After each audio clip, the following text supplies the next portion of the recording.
रोहित जी, देखिए, सवाल इस बात को लेकर है कि जो हालात और जो स्थितियां हैं उसके अंदर अभी ये कहा जा रहा है कि एनडीए में सब कुछ ठीक ठाक नहीं है। वाकई क्या गठबंधन में सब कुछ ठीक ठाक नहीं है?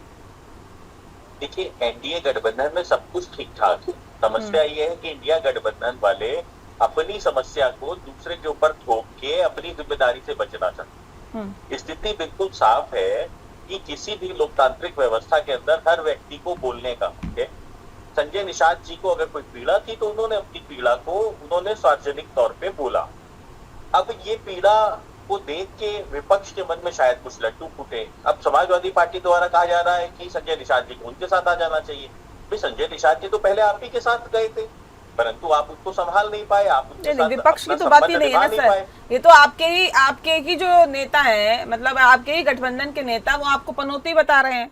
कह रहे हैं जयंत चौधरी पनौती है भारतीय जनता पार्टी के लिए। देखिए, हाँ, चलिए मैं बता देता हूँ आपको। आप लक्ष्मी नारायण चौधरी जी की बात कर रही हैं शायद। हम्म। तो लक्ष्मी नारायण चौधरी जी ने बताया राष्ट्रीय लोकदल को पट पाओ, पर लक्ष्मी नारायण चौधरी जी ने राष्ट्रीय लोकदल के पांव से आशीर्वाद लेके ही अपनी राजनीति की शुरुआत की थी।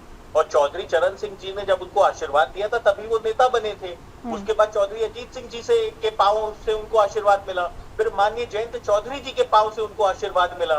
अब उसको उसके बाद अगर वो अपनी निजी कुंठा के कारण अगर उसको पनौती बताएं तो ये उनका व्यक्तिगत बयान है। और भारतीय जनता पार्टी के प्रदेश अध्यक्ष क्लियर कर चुके हैं कि ये उनकी व्यक्तिगत उनका बयान है और उनकी व्यक्तिगत समस्या है। उनकी उम्र 75 साल हो गई है, वो अपने विभाग में सही से काम नहीं कर पा रहे हैं, गन्ना किसानों को उचित रेट नहीं दे पा रहे हैं, इसलिए उनको अपनी व्यक्तिगत कुंठा को वो राष्ट्रीय लोकदल के ऊपर निकालने की कोशिश कर रहे हैं। परंतु उसके बाद उन्होंने अपनी गलती को माना और उसके लिए माफी मांगी।